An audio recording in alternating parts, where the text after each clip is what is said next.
Lady chased my friends and I with a knife.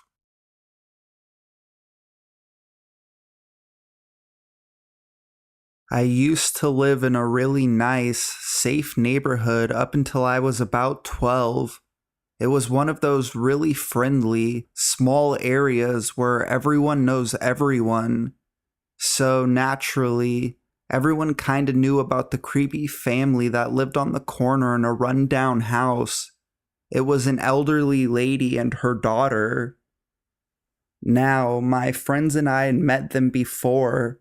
We sang Christmas carols around the neighborhood at around 8 years old, and we also went up to this one house. The older lady was sweet and really welcoming of us, while the middle-aged daughter scowled at us from behind.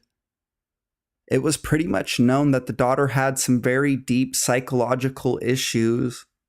These only got worse when the elderly lady died, as the daughter pretty much deteriorated completely as a human. We would hear screaming throughout the night coming from her house, and there would be times that she would sit out on her porch without a shirt on, talking to herself.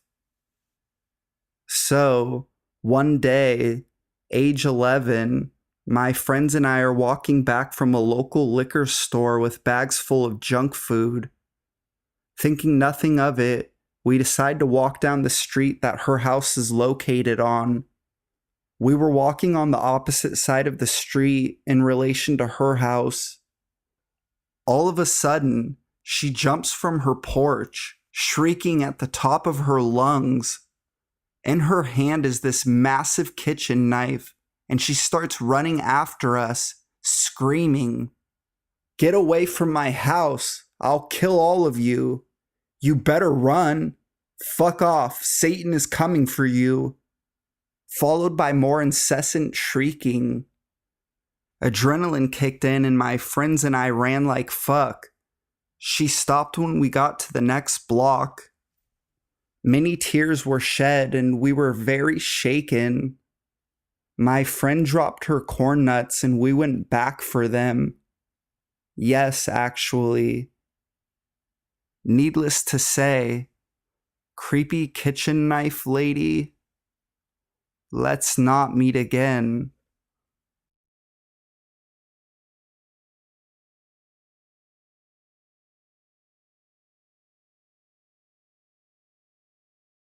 Be wary of white pickups.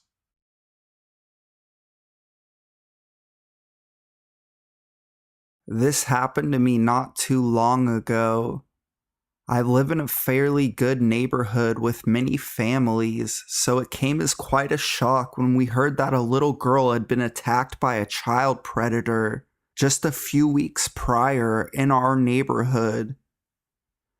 I'm a teenage girl, although I'm fairly short, about 5 foot, so I'm always cautious when I'm out by myself. Anyway, the incident didn't stop me from walking my dog to a little park that was a ways from my house. Stupid idea, I know.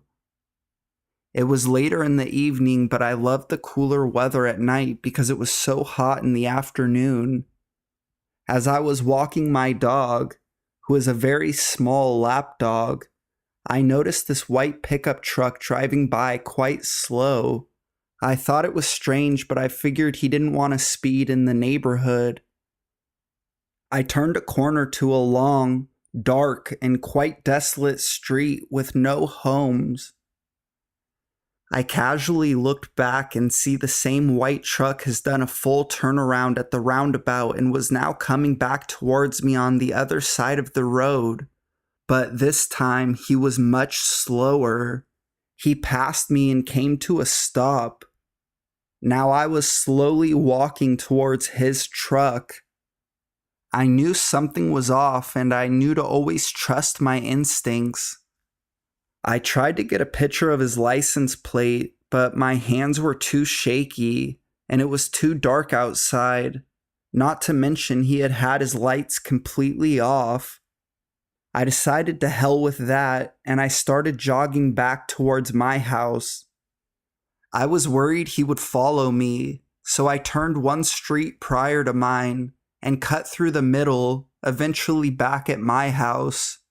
I would occasionally glance over my shoulder, but to my relief, he wasn't following me. I decided not to chance it and went home anyway.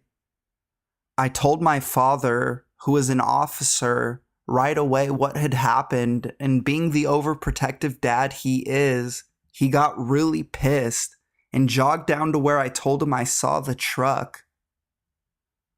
My father said that he saw the same white truck in the same place where he had stopped and asked the driver what he was doing in our neighborhood or if he was lost.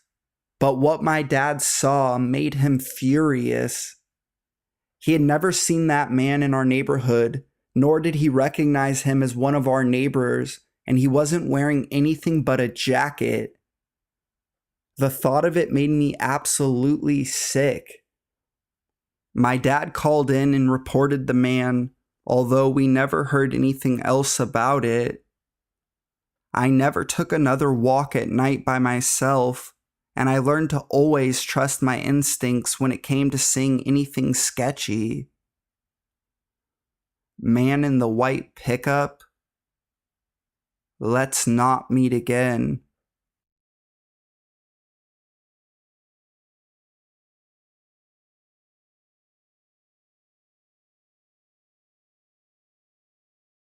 Always watching.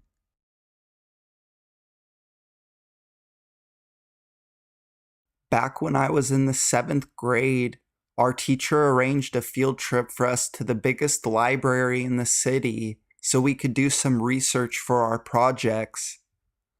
This library is huge. It has 4 stories and takes up a large portion of a mall. We were super excited as we got to make our own groups and essentially got to relax in a building with free Wi-Fi. After the librarian had given the basic introduction and told us how to find the stuff we were looking for, we all branched off into groups. My group was composed of 4 other people: JC, Paul, Ryan, and Dave. We walked aimlessly around the library for a while, going up and down the escalators, going into the mall and buying some food. Finally, my project partner JC decided we should do some work, and with a bit of coaxing, we managed to get the rest of our group to come with us. We decided upon this one table on the 4th floor and we set up shop. Along with us, we had brought out laptops, phones, and other necessary stuff. We set up all of our electronics on the table and got to work. After a bit, this girl from our class, Lily, came up to us as we were working. She whispered to us that this guy had been staring at our group for the past half hour when she had come by before. Needless to say, we were creeped out. The guy looked to be around in his late 20s to early 30s and was very disheveled. We considered moving, but due to the amount of stuff we had set up, and since we outnumbered him 4-1, we decided to bear out the last hour or so. After a while, I had forgotten about the staring man. I had to complete my project and was very focused on that. And due to my focus, I failed to realize that my friends had whispered to each other and they had left until they were on their way down to the 3rd floor. Now there's just me, with over $7,000 worth of electronics at the table, which I can't leave unattended. This is a fairly secluded part of the library. It's hidden between a few bookshelves and can't really be seen unless someone is looking for a book in this part. At this point, I turned my eyes towards the man who was staring at us earlier. He is rapidly making his way towards me, and he had put his hand in his pocket like he was grabbing something. When he was almost at the table, one of Lily's friends, Caroline, walked over. She was coming to ask Dave for his USB. The man did a 180 and immediately walked away as soon as he saw her. He then proceeded to sit down and stare at me and her, and at this point she was also aware of what was going on. We noped the heck out of there, and originally the guy tried following us, but he disappeared when he saw us walking towards one of the desks. I finally found my friends, who were laughing their asses off over the prank they'd pulled on me, and they laughed even harder as I told them what happened. Once we were finally loaded on the buses and on the way out of there, a girl was telling a few guys about how this man had tried to grab her near the bathrooms. I asked her how he looked, and she gave the exact description of library guy. So, library guy, can we not meet? Thanks.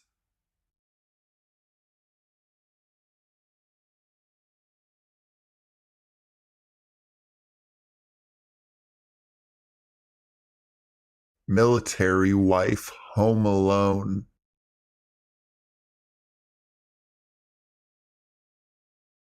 So my husband, Ted, is in the military. We have generally lived on base every station we have been to because the surrounding towns can be very crime-ridden and sketchy, and with my husband gone most of the time, the extra security is appreciated. I work from home due to us moving so often. So one afternoon I was taking a break, had made a bite to eat, and was snuggling up on my couch with my dog. That's when I heard the sliding glass door open. It was so nonchalant I thought it was Ted. I saw my cat run from the kitchen and a shadow standing near the door entering it. I thought maybe he'd come back for something, so I called out for him and was like, "What are you doing home? Did you forget something?" No answer. This is where I got an eerie feeling. After I asked what he was doing here, I saw the shadow move and heard the click of the sliding door lock. From there, he walked to the laundry room and shut the door. I still had received no response. So I'm sitting on the couch scared out of my mind, and I call my husband hoping to hear his phone in the laundry room. I don't hear a ring, but he answers. I asked him why he came home, and he didn't answer me, and all he says is, "That wasn't me. Grab the dog and get in your car." I freak.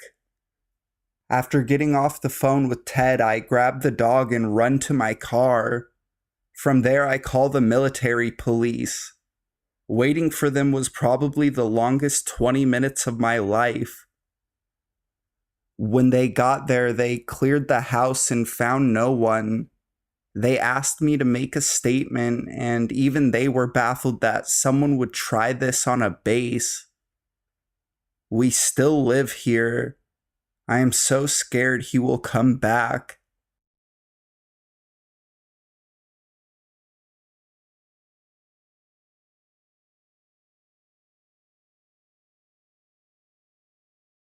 Did Vince Vaughn save my life?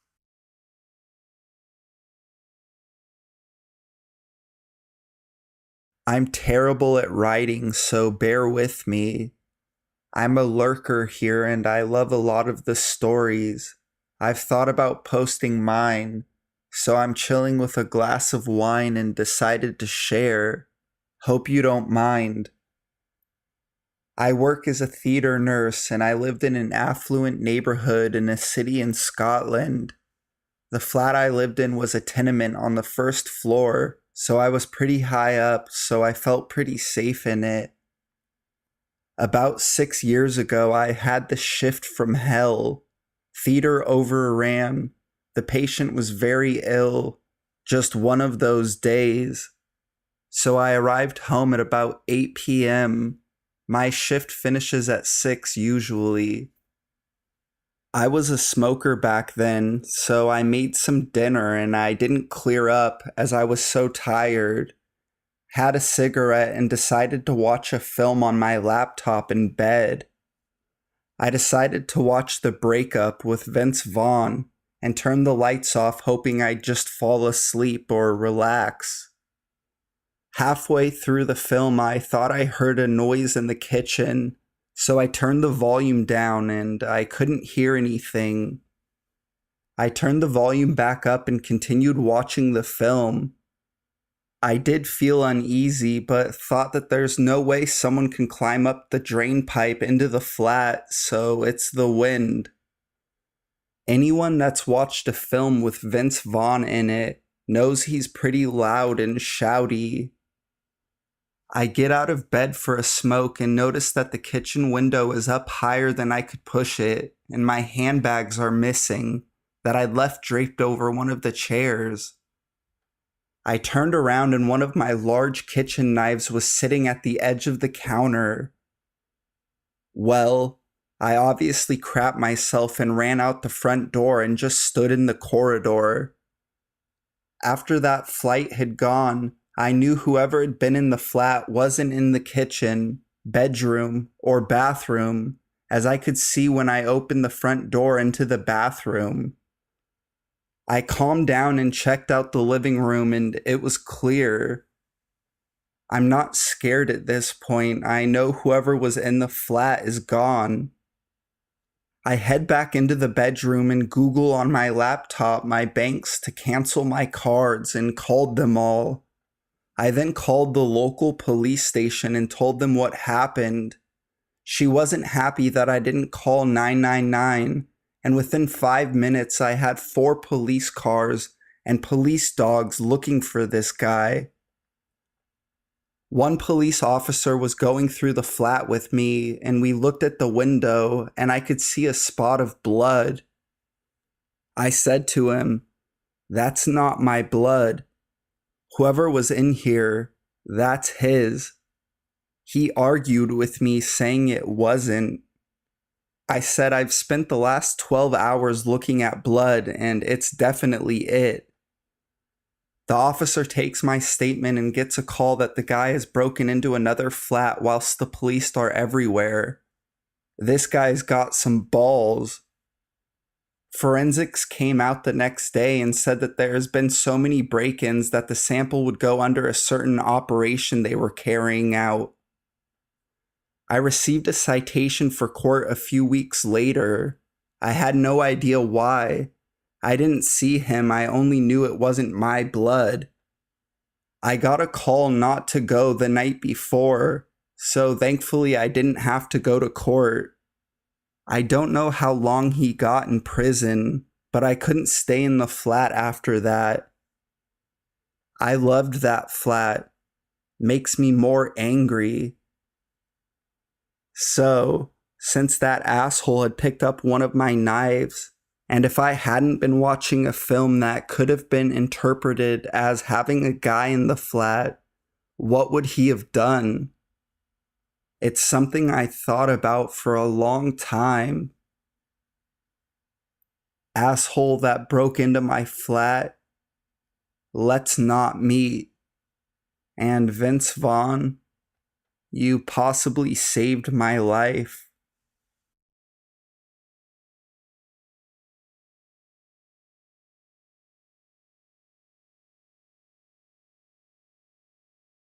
Creepy guy followed me and my sister home.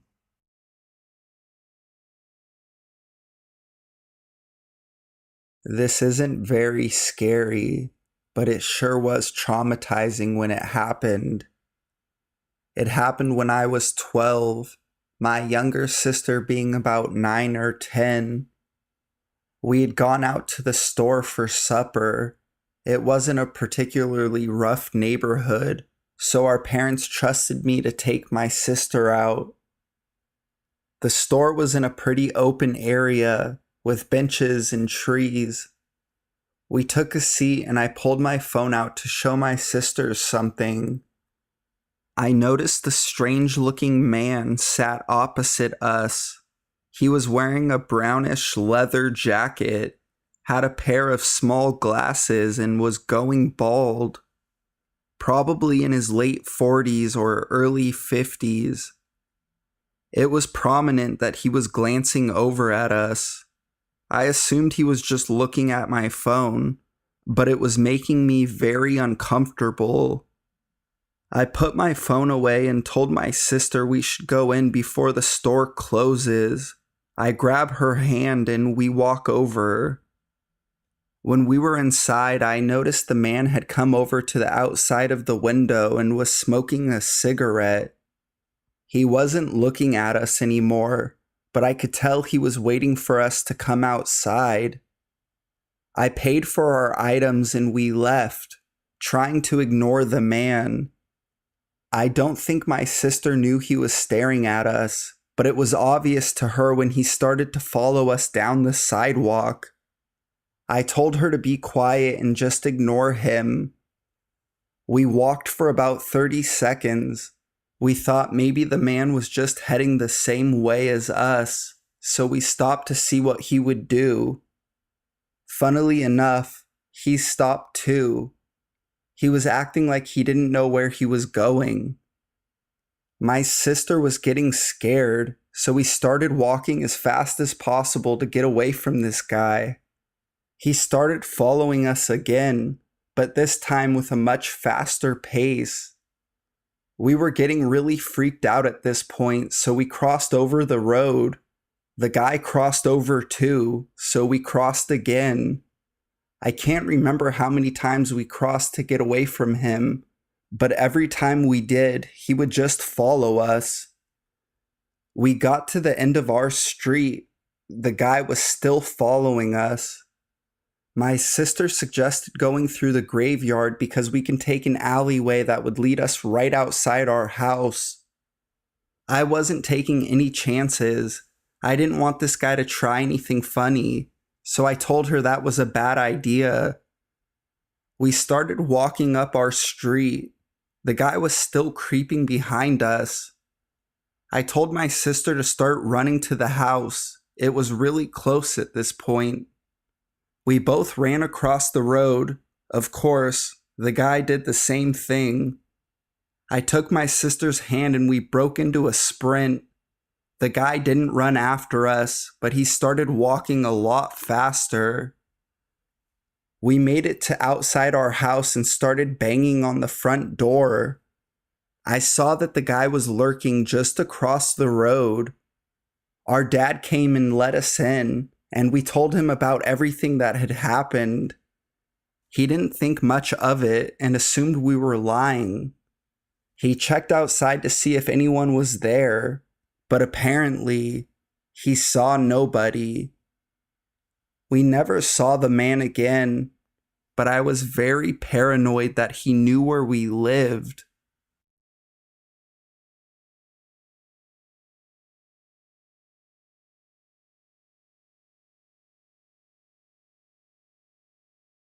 Robber threatens to kill me.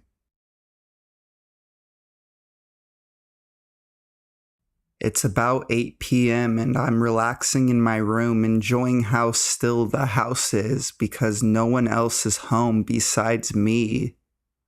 It's dark out this time of year, and the only light in my room is from my computer screen and the moon. My window is open and the temperature is really nice. The only sound I hear outside is insects. I start playing video games and put my headphones on because I don't have good speakers. I'm playing for about 10 minutes when I see a light come into my room like someone opened my door. I turn around and see a man standing in my doorway. He's acting like he came into the wrong room and shuts my door again quickly. I don't think anything suspicious right away because one of my roommates, Greg, has the room directly across from mine. I figure one of his friends came home with him and just got the wrong room by mistake. I look at the clock and realize neither of them should be home for at least an hour. Greg is out for a religious thing, and my other roommate, Caleb, is at work delivering pizzas. So I start freaking out.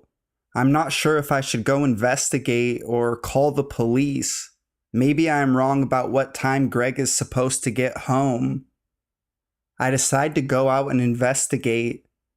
I slowly walk to the top of the stairs and lean over to look down into my living room, trying to keep out of sight. This man is downstairs trying to take Caleb's laptop, which is on our coffee table. I'm not sure why, but my fear at that moment turns into anger. I'm furious enough that I want to run downstairs and fight this guy, although my mind is yelling at me, "He could be armed. You could die." At that moment, I hear him kind of loudly whisper, "Don't try to come down here, or I'll kill you."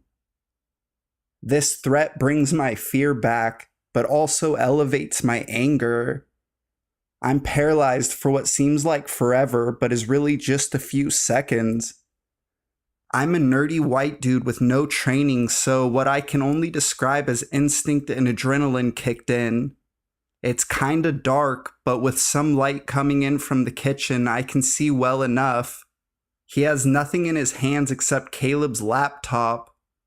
I then look at his waistband for anything like a weapon and don't see anything. In fact, his pants are almost falling off him. I know I can get down the stairs in a few seconds, and since he was busy with the laptop, I just rush him. I run down the stairs full speed yelling, "Get the fuck out of my house!" And he bolts for the front door. When he tries to open it, he pulls on it in a panic, but it's deadbolted. He pulls on it so hard it bends the latch. At this point, I'm maybe 3 feet from him. He manages to get the door unlocked before I get to him, and he runs out into the night. I'm still intent on chasing him, but as I get to my front steps, my rational mind kicks in and tells me, "Don't do it. He's gone. Call the cops." So I look through the house to make sure no one else is there. I go into Caleb's basement room, and on my way back up, I see everything sitting on the kitchen sink is knocked over. You should know at this point the lock on the window above the kitchen sink is broken, and that's how he got in. We had been telling our landlord for weeks that it needed to be fixed, and they had done nothing about it. This window above the sink is only about a foot tall and 2 feet wide, and about 5 feet off the ground, so he must have struggled to get in. I don't see anyone, so I finally call the cops. It takes them about 10 minutes to get there, but by the time they do, I'm shaking uncontrollably. I don't know if it's just from coming down off the adrenaline or mild shock, but I cannot stop shaking. The cops seem legitimately concerned about me, asking if I am injured or anything. They worried about my safety first before anything else. After making sure I'm okay, they scanned the house too. No one is there. All he got away with was Caleb's laptop, but didn't even get the charging cable because he tried to rip it from the wall when I rushed him. The cops are here for about an hour, asking questions, and Greg gets home during all of this. They ask him some questions too before leaving. The landlord, when we tell him about all this, is really cool about it. He promptly fixed our window, reimbursed Caleb for his laptop, and mostly just felt bad they didn't fix the window in time to prevent this. It's been 8 years since then, and nothing like that has happened to me again, even though part of me wants it to because I miss the adrenaline rush. So, guy who broke into my house, I'd almost like to meet you again, but let's not.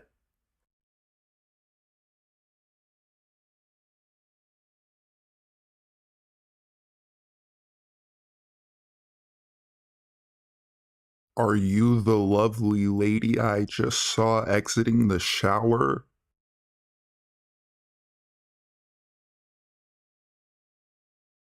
I'm a 21-year-old girl who lives alone. I exercise twice a day. I eat healthy. I get enough sleep and I take my vitamins. I like to think I'm smart. At least, I'm not a complete moron. I read books and I speak my mind and I write. But all it takes is one sentence to reduce me to a victim. Tonight I took a shower, like every other night. My bathroom is directly across the hall from my bedroom, so it takes half a second to step out of the shower, into my towel, and into my room. Towel hit the floor. I rummaged around for my nightie. I was exposed for maybe 30 seconds at the most. Another 30 seconds later, someone buzzed up to my flat. It was after midnight, so I ignored it.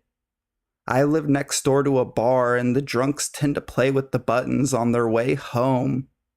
But the buzzer kept going, to the point where I wondered if it was a friend in trouble. I answered the intercom, but didn't unlock the front door. Hello? Hello? A very slurred English male voice. Are you the lovely lady I just saw exiting the shower? I didn't understand. Like, I literally didn't comprehend what he was saying. So I said, "What?" He said in that confused way drunks sometimes talk. I just wanted to ask if you were the lovely lady who I saw through the window. Who the fuck is this? Something in my brain was telling me to panic, but I was too shocked to register it. You don't know me. My name is Thomas, and I would love to give your lovely body a massage. Please, please let me inside. I slammed the intercom phone back into the cradle, then halfway felt a strange mixture of claustrophobic and exposed. As the intercom buzzed again, I sprinted into my bedroom and dove beneath my duvet, door slamming shut behind me. I reach out from beneath the blankets to my window and manage to close the parted curtains entirely. After a minute, the intercom went silent. It took another minute for me to phone my parents, an entire country away, and then 5 more to phone the police. Unsurprisingly, they couldn't find him. That drunkard is probably sleeping off the alcohol right now in some plush hotel bed a couple streets away, memories mingling with dreams. I'm in bed, my front door chained and bedroom door locked. I love my flat. It's small and cozy, and half the walls are windows. I love the way the natural light pours through during the day, and at night I love watching the stars. Every curtain is shut right now. Every door is shut for added visual obstruction between rooms. I'm not scared. I'm angry. I'm angry that no matter what I accomplish, no matter who I am or what I've done, all a man, a stupid drunken oaf, needs to do is leer at my naked body through a window, and I am reduced to a powerless victim. He could have taken photos. He could have broken down the front door. He treated me like a creature at the petting zoo, and I hate him for that. Frequently asked questions. How did he know which flat you were in?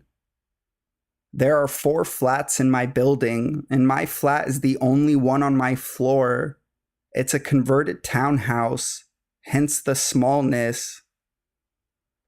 Close your blinds. dumbass.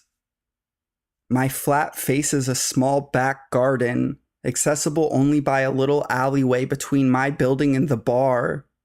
CCTV shows this guy stumbling into the garden for a piss, then hopping onto the garden wall to get back into the alleyway. When he got onto the wall, he stopped and pressed himself up against the building so he could peek through a slit in my bedroom window curtains. They're extremely thin and my lights were on, so he must have seen my silhouette. It's an old building. I'm a uni student. I have shitty curtains.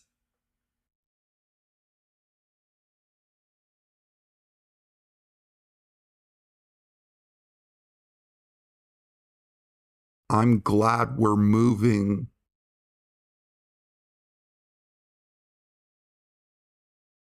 I have lived in this house since I came home as a newborn, as did my mom before me. My son came home here, but I am happy we are leaving. The neighbors next door were wonderful when they first moved in. The husband worked with my husband and the wife stayed at home like me. It wasn't long before we started having coffee on Mondays, sitting in my yard watching my goats graze.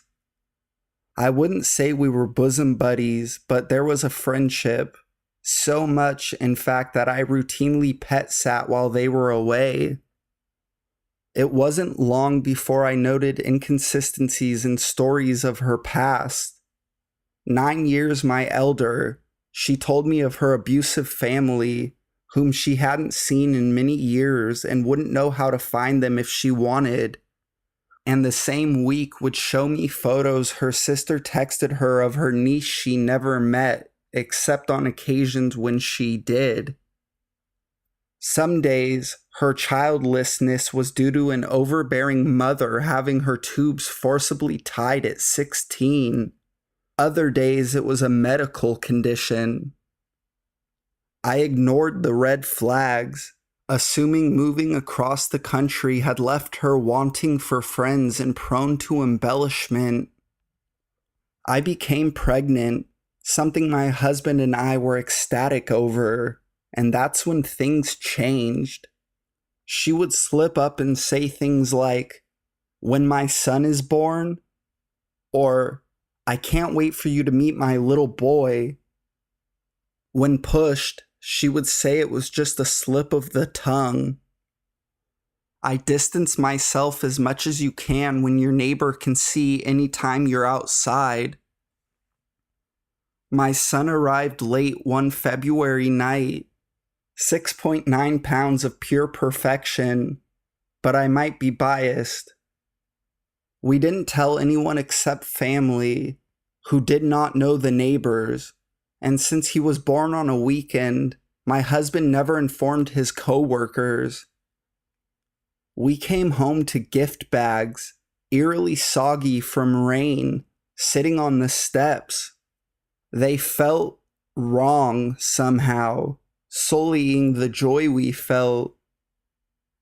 Inside was a card detailing the love she felt for our child and how she would always be watching him. It might have been hormones, but I felt sick. The next time we saw her, she was referring to herself as auntie and your sister. I am an only child, and the phrase crept up my spine like spiders. She yelled at my husband for not allowing her to take her baby to town to show her cousins. He was 3 days old. Since then, they have moved out of the house next door, but she has sat in the driveway watching to see if I come outside. Several nights in a row, our 2 dogs have barked, and I've gone outside to find our livestock has been let loose. 37 rabbits, 68 chickens and ducks, 23 goats, all loose. We have locks on the gates, but can't lock individual pens due to the setup. Game cameras haven't shown us anything except a figure in the rabbit barn. I think it's her trying to create enough chaos outside that both my husband and I have to tend to it, leaving our son sleeping inside. He and I have a rule. One of us has eyes on the baby at all times. If we're both busy, my mom sits with our son. We're currently trying to buy a house with more land, and I hope we get it so we can stop hiding in our own yard, since local PD doesn't think there's a problem. So, creepy neighbor, if we get the house, or even if we don't, let's not meet. Edit. She came back. We woke up about 2:30 a.m. to the sound of the door in the front rattling. We live in a 24-foot camper. Well, my son's bassinet is directly against that door because the door is broken and locked, and my son was nursing in bed with us anyway. My husband grabbed his Taurus Judge, a .45 revolver, for those of you who aren't aware, and started putting on his boots. Well, 2 windows on this thing were broken and are covered in bags to keep out the weather, and he said he saw an arm come through the window nearest to the bassinet, feeling around for something. What does he do? He eases up and whacks the crap out of this disembodied arm in the dark with a pry bar we had in the bathroom since we were replacing the shower. Once he got outside, I had called the cops, who took 38 minutes from my phone call to arrive. My mom lives next door and came outside when she heard my husband and neighbor's husband both yelling at neighbor. Apparently, he woke up to the sound of her car leaving and followed her, since he has been informed of the issues. I feel bad for the guy. He is completely browbeaten, and I think he has tried getting her help. He was crying, begging her to take her medication, which we didn't know she had. My mom took my son so I could talk to the cops. This woman actually tried to file assault charges on my husband and tried to explain how my son was hers, so she deserved visitation. I had to get my hospital discharge proving my son is mine and not adopted or stolen. He is my mini-me. The cops told her, "You're in a castle law state, have done this multiple times here, and you'd better be happy all he did was hit your arm because he was within his rights to shoot you through the door." But was she arrested? Nope. Cops told her husband to take her home. I wanted to file a restraining order, a no trespass order, anything. Nope. She wasn't being violent or destroying property, so evidently we can do something when she escalates it to the point where we're in danger, and then, half an hour after I call, they might do something. I guess that's why everyone says, if you want to get away with murder, move to this county. So today we're touring another house and hopefully making an offer. Update number 2. My husband said neighbor's hubby missed work a few days and came in obviously tired. From what he gathered, she has started referring to her pets as her children, not like fur babies, but literal human children, and randomly breaking down over her son being kidnapped. He tried to have her committed for evaluation at the nearest hospital with a psych ward, but she acted completely level and they assumed he was an abusive husband or something, attempting to make her seem unstable for one reason or another. He took all of the keys for the vehicles and stayed in a hotel. He told my husband it's all he can do to make sure she can't come here, and the cars are both in his name alone. She has apparently called the shop they work at multiple times, cussing out the front desk when they say her husband isn't accepting calls. He said they've had to move twice because she has gone off her meds and nobody helps. I feel really bad for them both. Mental illness is no joke, and I really hope she gets help. It concerns me that her husband is so concerned that he asked my husband if there was somewhere I could go with the baby, so I'm not home alone with him.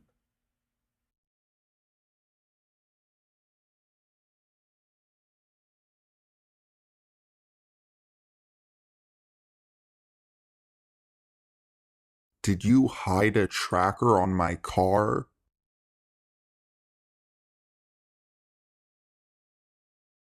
Dear Creeper, please stop following me.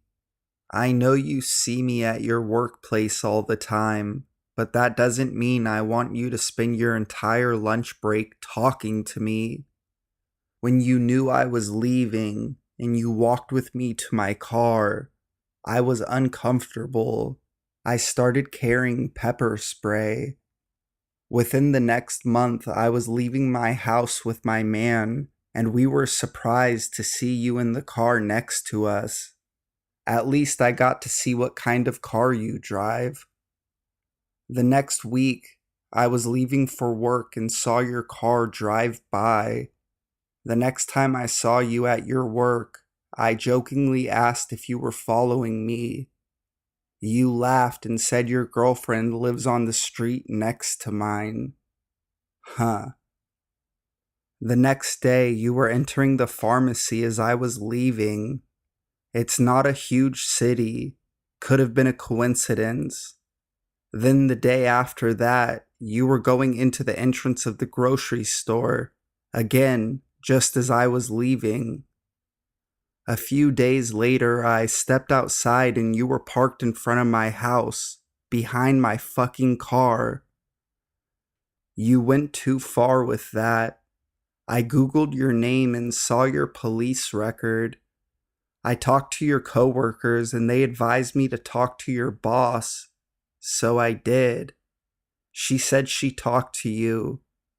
Thankfully, you left me alone when I saw you at work today. I just returned from the hardware store. Why were you entering as I was checking out? Why was your car parked so close to mine? Did you hide a tracker on my fucking car or something? Please, Creeper, let's stop meeting.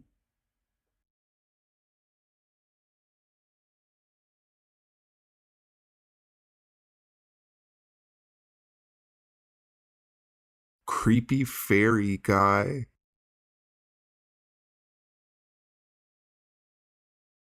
So this is still happening. I'll update if something else happens. I spent the weekend on Martha's Vineyard with a friend and her family. You have to take a ferry to and from the island, so she dropped me off a few minutes ago. The ferry was scheduled to embark at 1:15, and I arrived at 1:11. I was running up the ramps when a man stops me and asks me to take a picture for him. We're the only two people there because the boat is about to leave, so I say no. Apparently, he didn't like that. He grabbed my arm and tried to drag me to the side of the pier. Luckily, I'm pretty strong, so I just yanked my hand away and ran onto the ferry. I ran to the upper level since you could get to a remote part of the boat that way. For some stupid reason, I decided to stick around and grab a water. Big mistake. He saw me and got in line behind me, like way too close for comfort. He was practically breathing down my neck. So now I'm hiding in the bathroom after running into a crowd. Creepy Ferry Guy. Let's not meet. Edit. Left out that he was screaming obscenities at me when I ran away the first time. Update. Thank you guys for the concern. My friend told me about a police desk on the ferry, but I was too afraid they'd confront him and he'd retaliate. I sat next to a really nice lady with a giant Bernese mountain dog, and the dog put his head on my lap and slept for almost the whole ride. I saw the guy again as I was boarding a bus to get to my parking lot, but he didn't see me. Happy ending.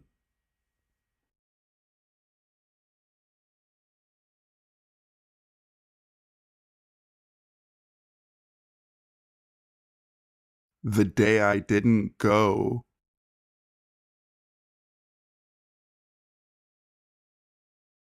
My sophomore year of high school, my friend was murdered. Going back, freshman year when I was in homeroom, I became friends with the girl who sat in front of me. Her name was Deanna Wright. We came from the same neighborhood and both worked at pizza shops a few blocks away. One night I remember she had texted me asking if I wanted to do something. This was before everyone had unlimited cell phone plans.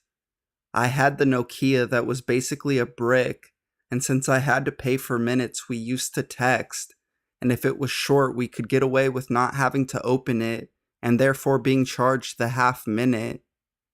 She told me she had a fight with her mom and felt like going out and smoking some weed.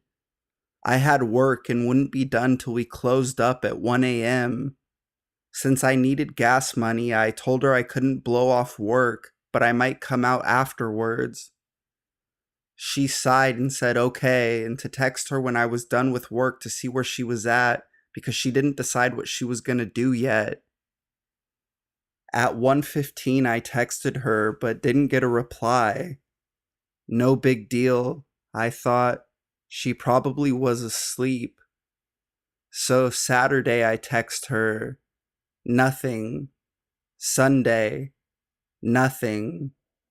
Again, I thought she was probably grounded. That's why she was so mad to begin with. She was grounded and went out, got grounded again, left and went out again. Monday, I came into school and I hear the teacher make an announcement. Sorry to inform you guys, but Deanna is missing. Her family has reported her missing after she left and went out and never came home. The teacher said this in a despondent tone. My stomach dropped. My fingers tingled. I couldn't believe it. Apparently, that night she ended up hanging out with a guy whom she met working at the pizza shop. She was a beautiful girl. She was a model, so we know what he was thinking. We aren't sure in what order things went down. She was drugged, raped, and strangled. Then her vile murderer decided to cut her body into pieces, put her in a steel drum, and light her on fire. I think about that night over and over again. Should I have gone? Would that have really made any difference? Or would he have just killed us both? Her father was an FBI agent, so it truly goes to show that if someone is evil and wants to kill you, then nothing, and I mean not a thing, will get in their way. So, Lamar Hames, please, let's not meet. Links.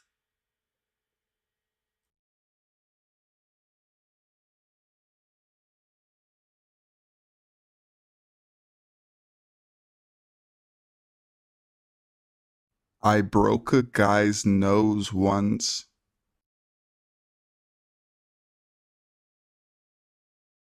This happened about 5 years ago when I was 16 years old in the small town I lived in.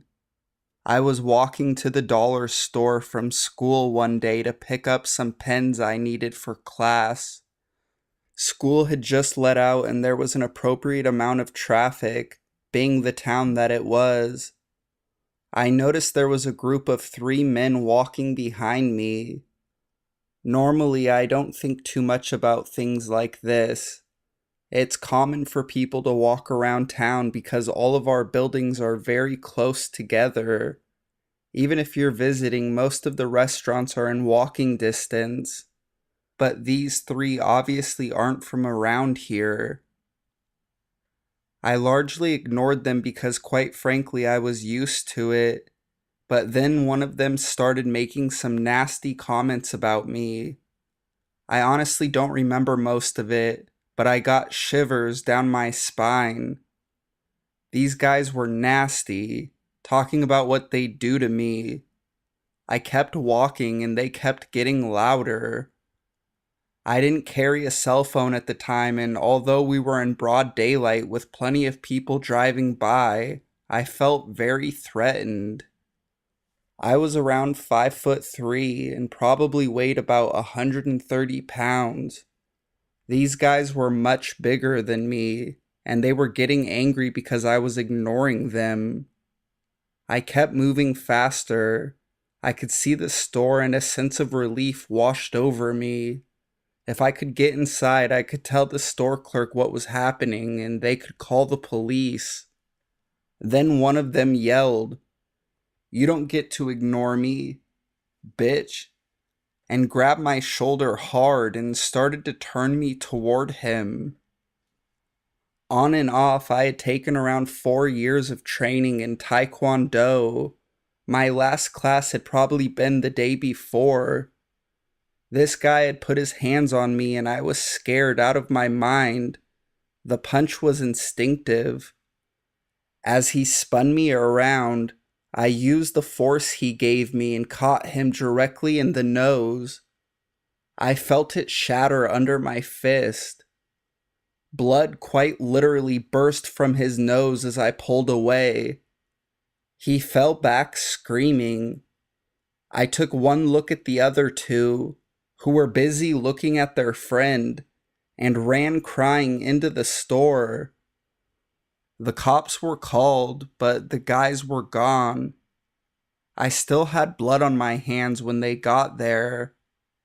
They said while they were impressed by my reaction, they told me I probably shouldn't be walking alone anymore, even in the daytime.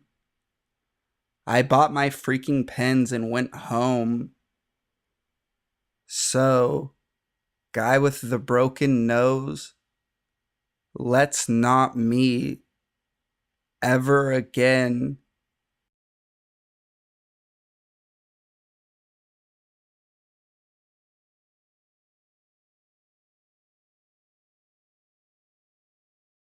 The growling outside my door.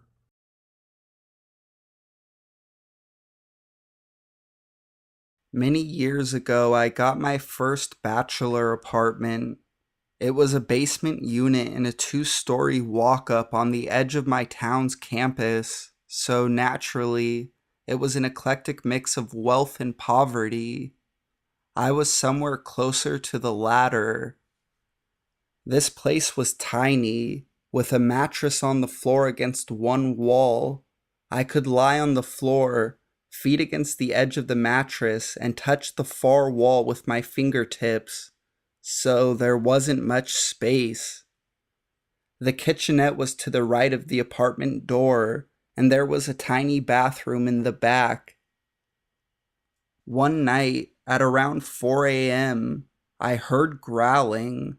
And because my apartment was so small, and I was so close to the apartment door, and because it was so dark, it sounded like the growling was inside my apartment. It sounded like there was an angry, hurt animal growling on the other side of my living room, and in the pitch black, that was truly terrifying. I lay there, under my blankets, terrified. The growling went on for almost 30 minutes and would get louder and more angry, then taper off a little, then louder and angrier and higher pitched, like a wail or a shriek, then stop. Finally, I heard this scratching on my door and the growling stopped. There was nobody in my apartment, never was. It was my next door neighbor, and apparently she believed she was possessed. She did this a few more times. She would lie on the floor outside of my apartment door in the hallway, out of sight from my peephole so I couldn't see her. I could only hear her growling and speaking something that wasn't English, and always well into the night. I had no phone, and ours were the only apartments in the basement, as the rest of it was for the furnace and the water heaters and storage. So when I wanted to go out, I had to pass her apartment, which started becoming a bad time. Every time I needed to leave home, it got to the point where I had to tiptoe past her door, because if she heard me, she would rush to her front door and start banging on it, shrieking and cursing until I was far enough away that I could not hear her. I spoke to the landlord, and he said that she was fine as far as his experiences with her were concerned. She was a lovely, quiet woman who mostly kept to herself. Of course, because we were the only tenants on that floor, nobody else heard what was going on, so it was her word against mine. About a month after speaking with the landlord about her, she set fire to her apartment cooking toast. She just put the bread on the burner and forgot about it and set a small fire. Nobody was badly hurt. The building was evacuated and she went to the hospital with smoke inhalation, but was released the next day.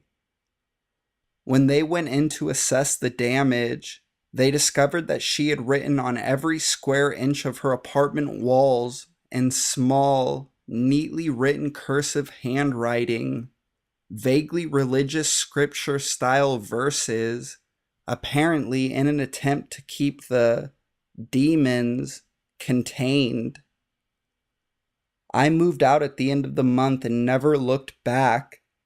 I heard through a friend that she was diagnosed with severe schizophrenic disorder and some other things, and was put on a heavy course of medication to deal with it. To this day, I wouldn't know her if I passed her in the street.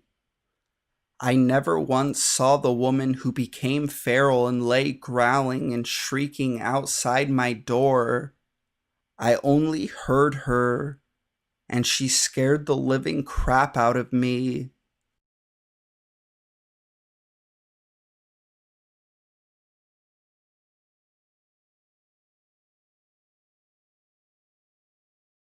He's wanted by the police.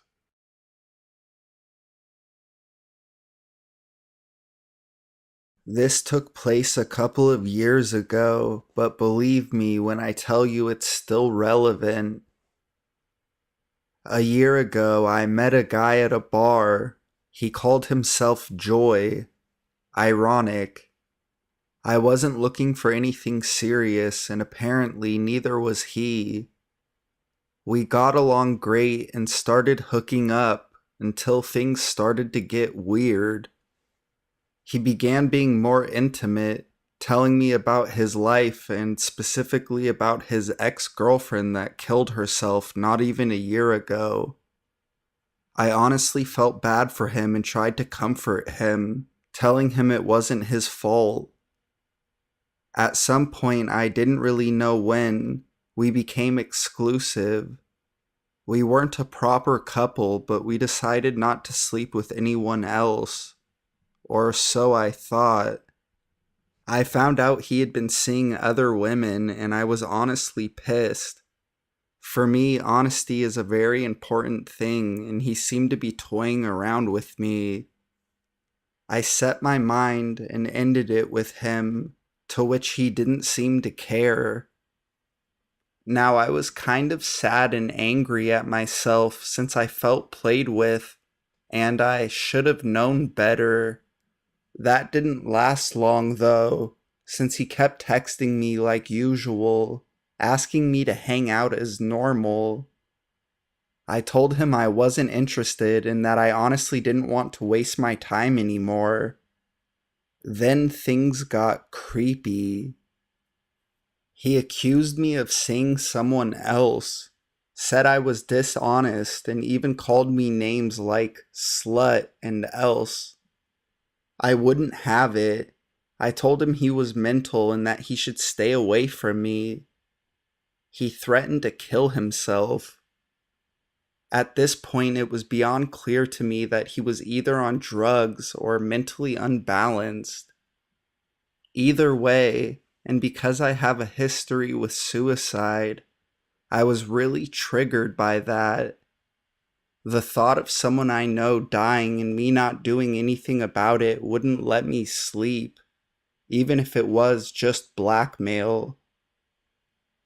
So I text one of his friends and tell him to just check on him. A couple of days passed and he called me saying he was sorry, that it had been a rough couple of weeks for him and that he really wanted to see me, at least just to talk. I naively accepted. We decided to meet up at a bar we used to go to, and we mostly sat in silence. I was still kind of hurt, and in no way was I planning on getting back with him. I guess I just wanted to know he was okay. The few words we exchanged were to order our drinks and some fries. It was almost as if he was ignoring me, and I got tired pretty quick. I finished my beer, left my part of the money on the table, and told him to have a good life. As I was leaving, even more pissed than before, I heard someone running behind me. Tired, I turned to face someone who was probably him and felt a cold shiver down my spine when I saw the look on his face. It was honestly like he was possessed. He caught up to me and shoved me to the wall with his hand on my throat. "You're not going to leave me like that," he yelled, squeezing his hand. Now, never in my life had I been in a situation like this before, so the fear paralyzed me. But bless the waiter who ran after this maniac because he didn't pay off the rest of his bill. I guess he had some experience with troublemakers, because in a few seconds he had him locked down under his arm. I rested against the wall, crying and coughing while the waiter called for help. I thanked him, but he left for home immediately. I told my best friend what had happened, and my fear turned to anger. I wanted to rip that guy apart, but I'm smarter than that. I'm 160 centimeters, and I didn't exercise in any way. If someone was going to be ripped apart, it was me. So I let it pass, under the condition that if he contacted me again, I would find a way to end him. He never contacted me again. Why am I telling you this story now? Well, about 2 months ago, I saw him. Not in person, but on TV. He's being accused of the murders of 3 girls who, according to the investigation, were his girlfriends at the time. He's being classified as a serial killer, and the year he was inactive, between the last kill and the second to last kill, was the year we went out. I'm not afraid anymore, but I'm sad. I'm sad thousands of women, especially in my country, get killed every year, and very few people take the time to find the responsible. Dear Joy, I'm not the insecure, weak girl I was back then. So, for your sake, let's not meet again, or I'll make justice myself.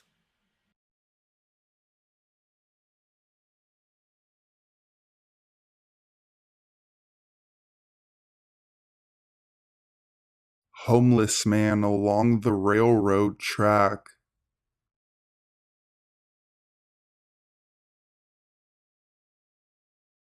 When I was about 8, my parents owned a warehouse in a pretty shady area of a city 1 hour from our house.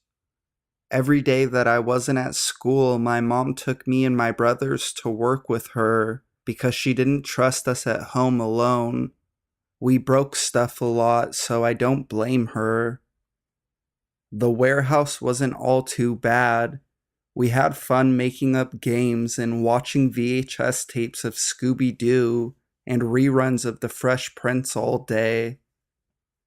There was a Dollar Tree a few miles down the road, but there was a field that we could cut across, walk down an abandoned railroad track, and we would be there after a 5-minute walk.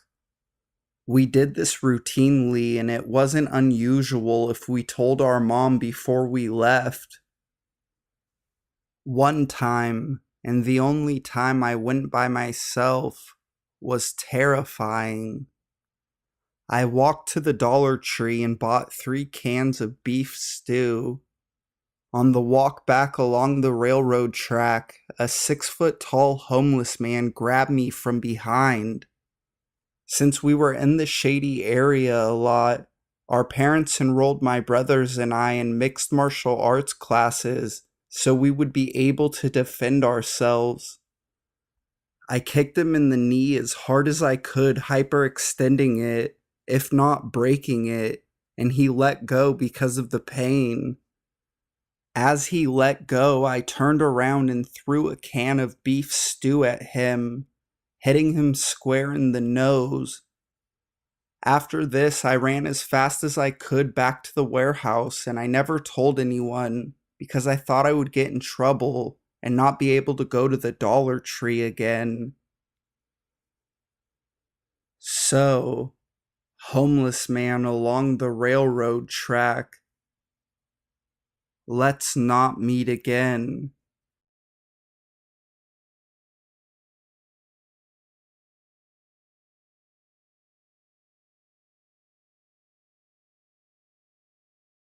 Someone broke into our house.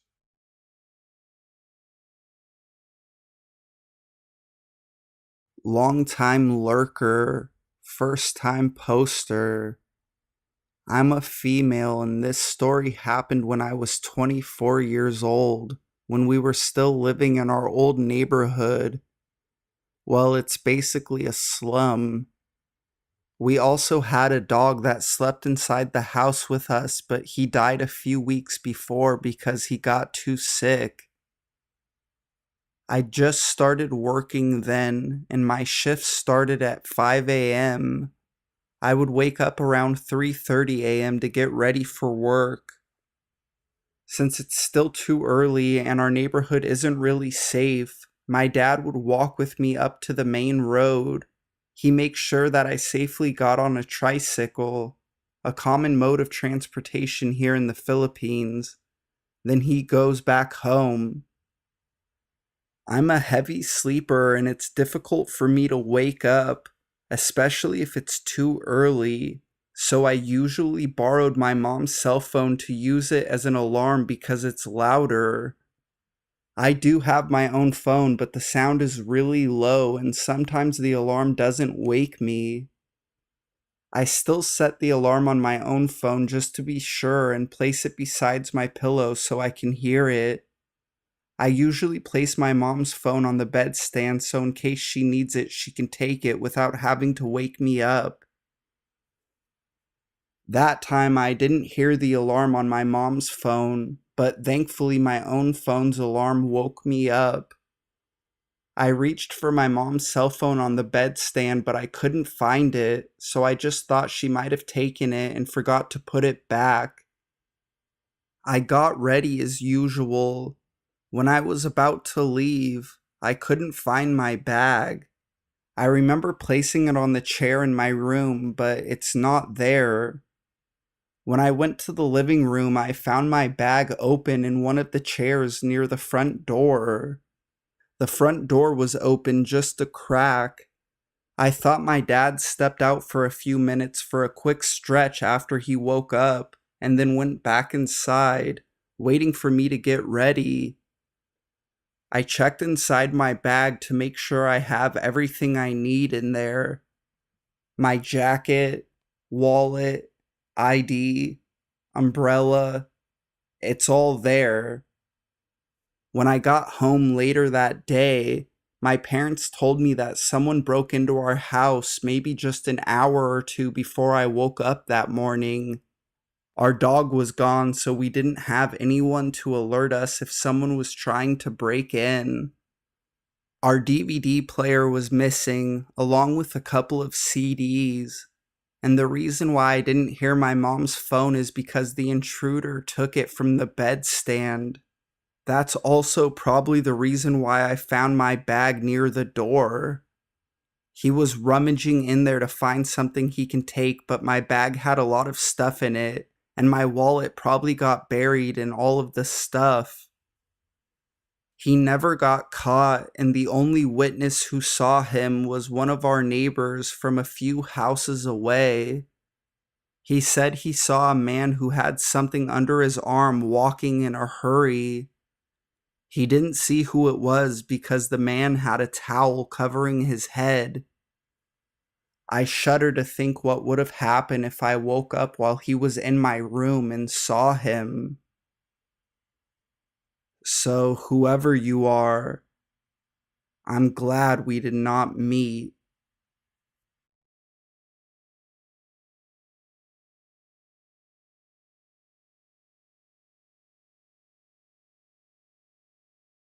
Murder downstairs.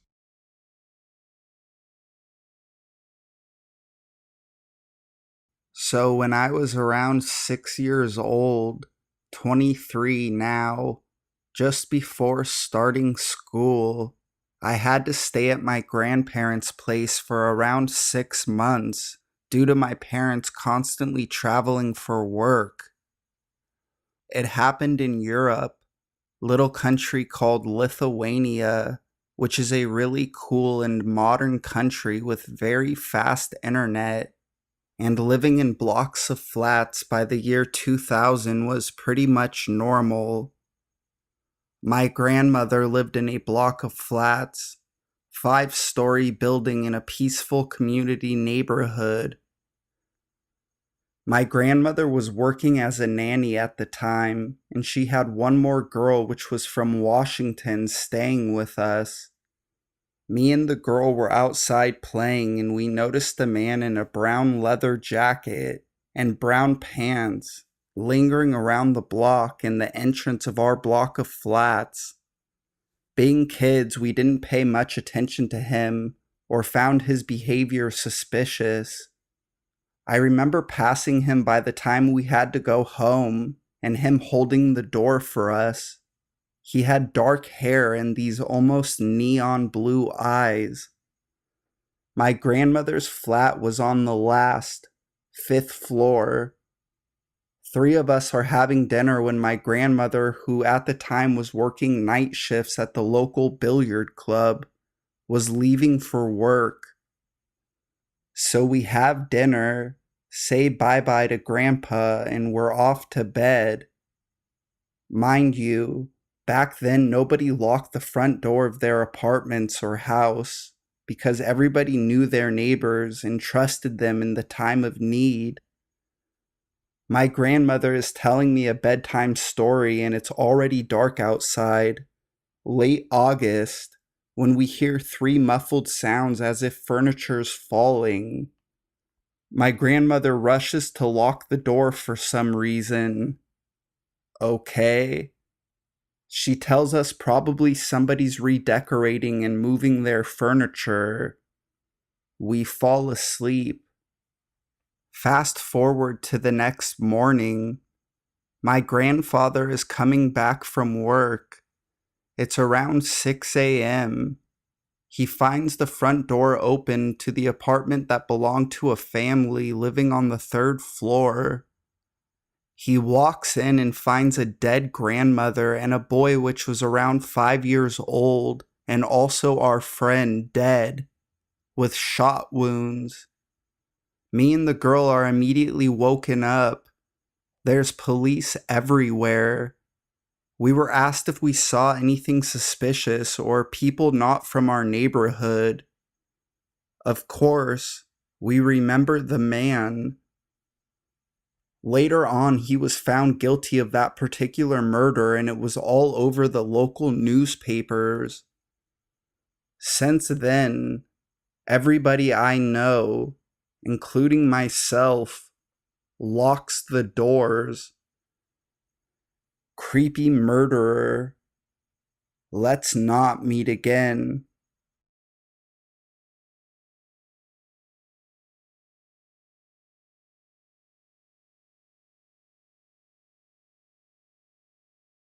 Why I hate sleepovers.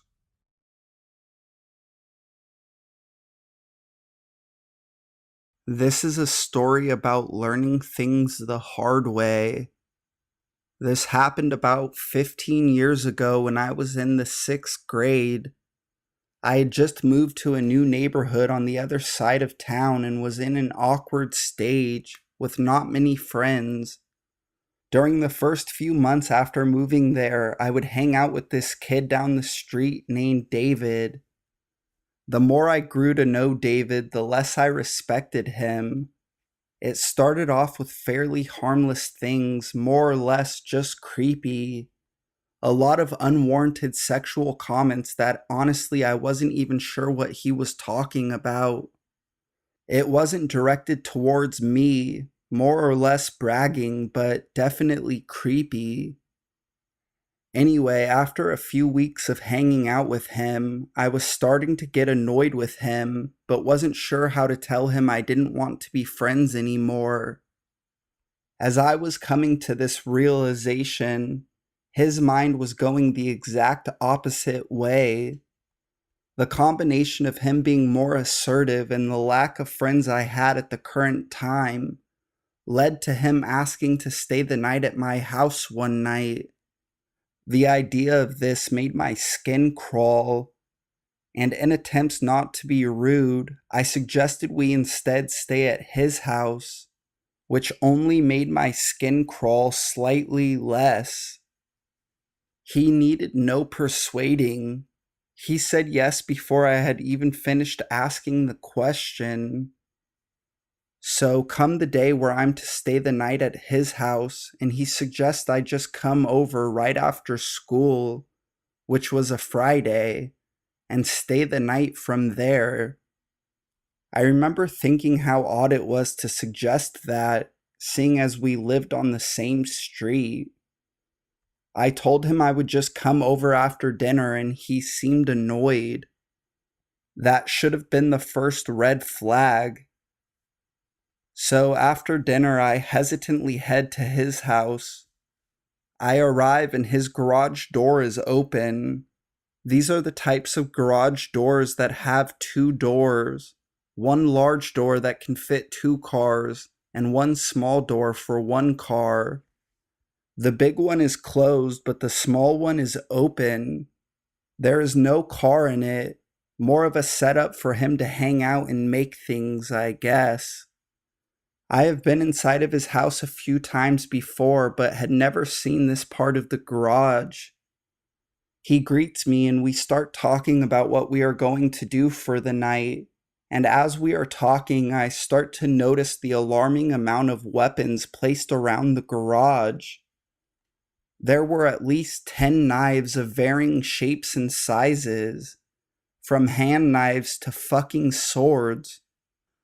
There were also multiple guns, from airsoft to paintball to pellet guns to a crossbow. I legit wanted to leave right then. The night goes on, and around 11 or so, his parents go to their bedroom and things start getting uncomfortable again. He puts a tape into his VCR and turns his TV on mute. On comes a porno. I didn't know what to say or do, so I just sat silent. I didn't say a word or move for a few minutes. I was on the floor and he was on the bed. Out of nowhere, he suggests we play the pass out game. This was a game where someone would squeeze you from behind as you exhaled and make you literally pass out. Being a terribly stupid game, I had never taken part before and wasn't planning on it. He kept insisting, to the point where things almost got heated. He started calling me names and mocking me, saying I was lame and a coward. These comments had no effect, as I had heard it all before, and like I said earlier, I had already started to dislike him. Eventually, he gets over it, and we go to sleep. I wake up sometime around 3 a.m. to him, naked, leaning over the side of his bed, toward the ground where I'm laying, and he is touching himself violently. When he notices I am awake, he flings back onto his bed and lays completely still. I didn't say anything and just laid there waiting for him to fall asleep. A few moments go by and he gets up and goes to the restroom. He is gone for like 10 minutes and I debate if I should just get up and run home when I hear him come back in. As he opens the door, the light shines on my face and he sees that I'm awake. I stutter something like, "Hey dude, you alright?" He replies with, "Yeah, I just have a hard time sleeping, and I sleepwalk." I thought that it was an odd response, but I let it go. I laid there until the sun came up and headed home the second I felt I could. When I got home and laid down in my own bed is when I started to piece things together. I really think he was trying to get me to pass out so he could do something awful while I was unconscious. I can't really explain how and why I am so sure of this, but I am positive. I literally never went to his house again. I would always find a lie to tell him and eventually got good at avoiding him. He was a few years older and went to a different school, and I told my parents he scares me, so they'd help cover me and give me excuses as to why I couldn't go there. Things slowly phased down to very little contact until the day my house went up for sale. A few nights after the sign went up in my yard, I could hear someone on my side yard by my window to my room. When I went out to check, nothing was there. A few nights later, and I hear it again. This time I quickly and abruptly shoot to the sliding glass door and out my backyard towards my side. As I am reaching my side fence, I can hear someone jumping the other side towards my front yard and then running. I decide to instead go back inside and get my parents. This is where things get really fucked up. My dad goes outside and finds rope and a switchblade. I immediately think of David, but God knows why, for some stupid reason, I just stay quiet. The cops were called and we were questioned, and again, I stayed silent. We were out of the house within a few weeks and never went back, and luckily I have not seen or heard from him since. But every now and then when I hear a noise outside, I think of him, and chills run up my spine. So, David, let's not meet again.